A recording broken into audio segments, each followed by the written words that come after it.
Hi guys, welcome to the Fighting Club. This is a solo episode with a special edition of me here in Japan.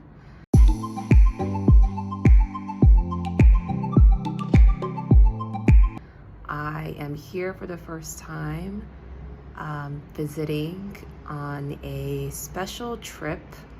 It is a pilgrimage to follow and understand the story of Japanese Christians here in Japan.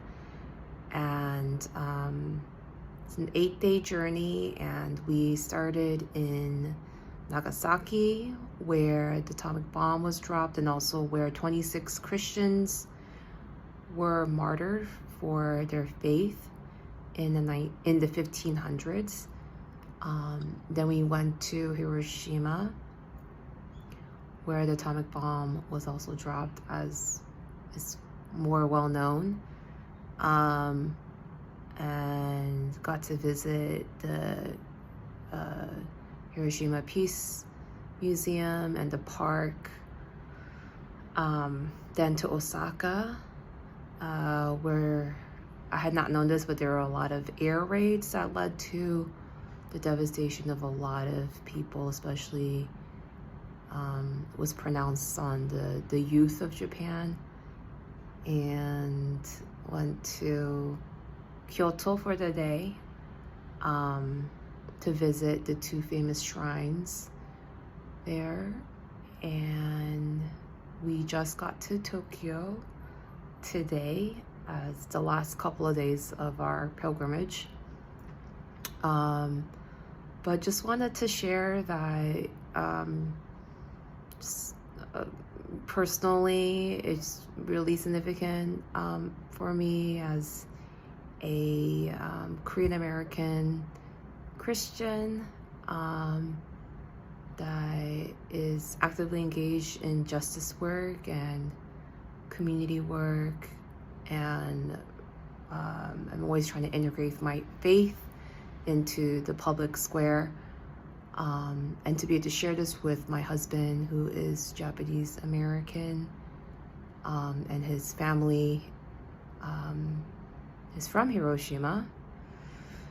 And it's a special trip for the two of us to be here. And then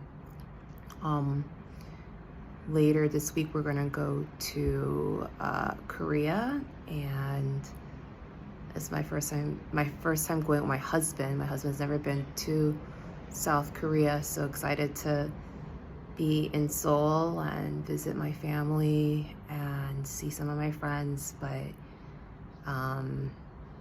this is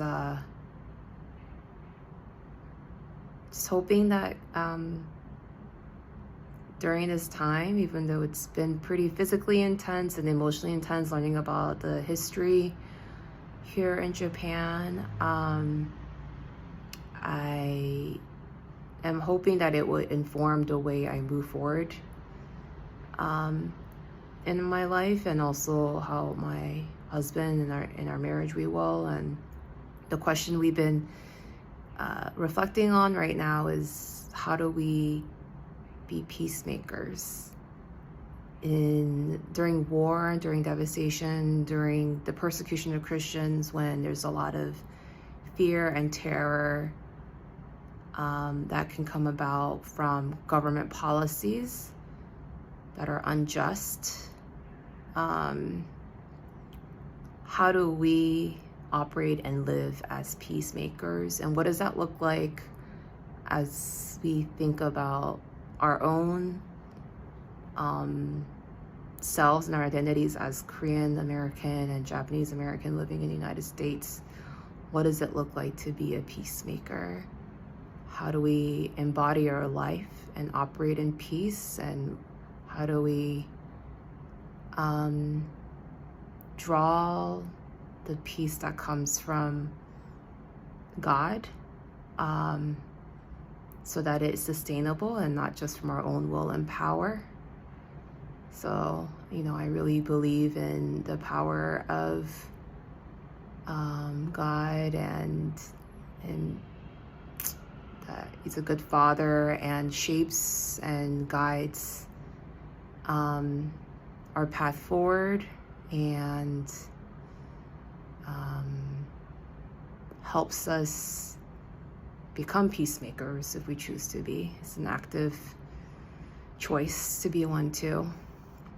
But yeah, those are some of the reflections I have as I'm thinking halfway into our trip here in Japan. Yeah, it's been also really amazing to take in the beauty of the gardens here and the mountains in Nagasaki. It was just so peaceful and green and blue, and pretty amazing to see a city that was experienced devastation from an atomic bomb not too long ago to have so much resiliency and rebuild again. And it's such a beautiful, tranquil city and very serene. People are also like gentler. Reminds me of Southern hospitality, I guess. The equivalent of growing up in Georgia with Southern hospitality and the gentleness and kindness.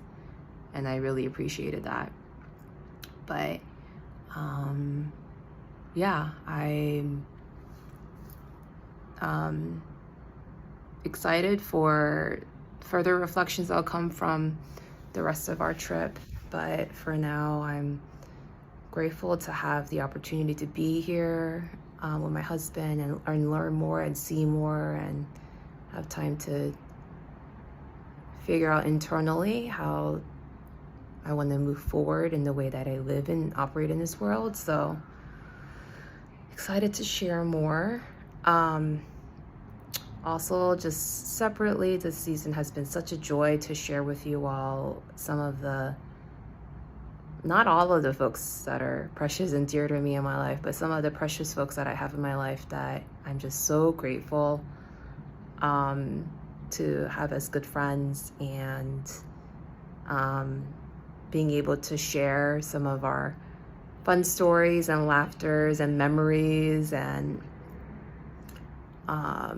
why they're so significant and important to me. And maybe it'll make you also think about some of the precious friendships and relationships you have in your own life, whether it's a family member like my brother, or a childhood friend like Christine, or a friend from your workplace like Jamila and Jenny, Jenny with a G, and how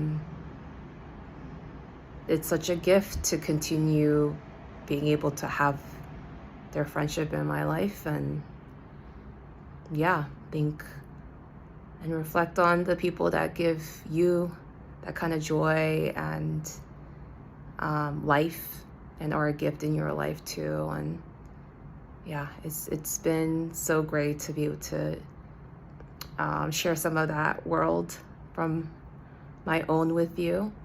I'm hoping that in the future I can share more too, including my other siblings too. But yeah, I'm really looking forward to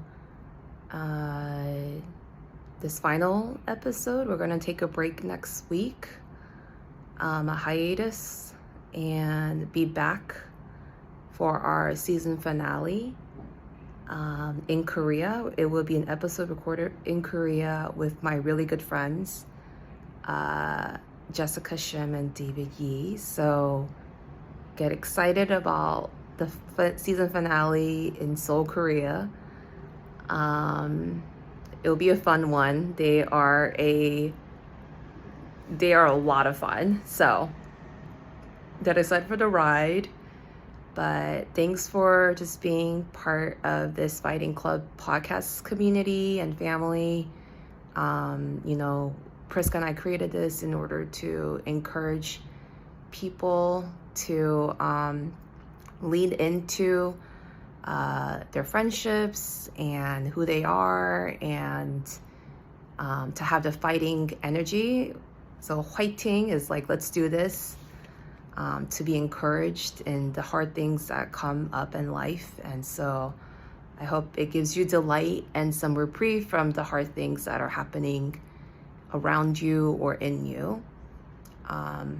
But yeah, I look forward to seeing you guys in 2 weeks in Seoul, Korea. So I'll talk to you later, and sayonara from Tokyo.